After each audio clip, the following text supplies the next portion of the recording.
PCC అధ్యక్షుడిగా పనిచేసి ఆనాడు మన్మోహన్ సింగ్ గారు రైతు రుణమాఫీ చేసినప్పుడు క్రియాశీలక పాత్ర పోషించిన కె కేశవరావు గారు, చీఫ్ సెక్రటరీ గారు, ఫైనాన్స్ స్పెషల్ చీఫ్ సెక్రటరీ గారు, వ్యవసాయ శాఖ అధికారులు,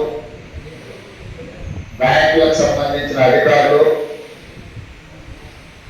వివిధ ప్రాంతాల నుంచి వచ్చిన రైతులు దాదాపుగా 577 రైతు వేదికల దగ్గర ఈ కార్యక్రమంలో పాల్గొనడానికి విచ్చేసిన వేలాది మంది తెలంగాణ రైతులకు మనస్ఫూర్తిగా కాంగ్రెస్ పార్టీ పక్షాన తెలంగాణ ప్రభుత్వం పక్షాన కృతజ్ఞతలు తెలియజేస్తున్నారు. ఇంత అద్భుతమైన గొప్ప కార్యక్రమంలో పాల్గొని దేశానికి ఆదర్శంగా నిలబడే అవకాశం తెలంగాణ ప్రజలు మాకు ఇవ్వడం జరిగింది.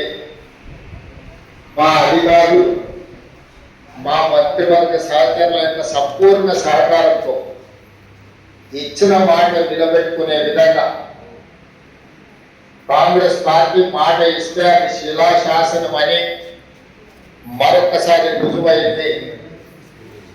ఆనాడు 2004 సంవత్సరంలో శ్రీమతి సోనియా గాంధీ గారు ఉమ్మడి రాష్ట్రంలో ఉన్న కరీంనగర్ జిల్లా కేంద్రంలో ఎన్నికల ప్రచారంలో భాగంగా 4 కోట్ల తెలంగాణ ప్రజలకు వారు మాట ఇచ్చారు. ఈ ప్రాంత ప్రజల యొక్క 60 సంవత్సరాల ఆకాంక్ష నాకు తెలుసు, తప్పకుండా అది నెరవేరుతుంది అని. ఆ మాట ఇచ్చిన శ్రీమతి సోనియా గాంధీ గారు ఎలా అయినా మాట నిలబెట్టుకోవాలని ఎన్ని ప్రయత్నాలు చేసినా, ఎన్ని అవాంతరాలు వచ్చినా, ఎంతమంది అడ్డంకులు సృష్టించినా ఒక దశలో పార్టీకి తీరని నష్టం జరుగుతుంది.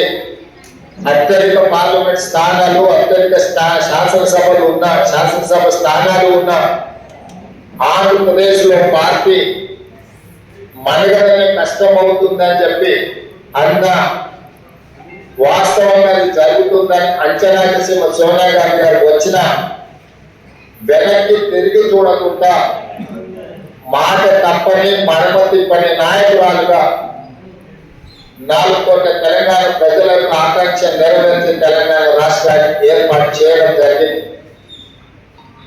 అంత గొప్ప నాయకురాలు ఈ చరిత్రలో తెలంగాణ ప్రజలు శాశ్వతంగా గుర్తు పెట్టుకునే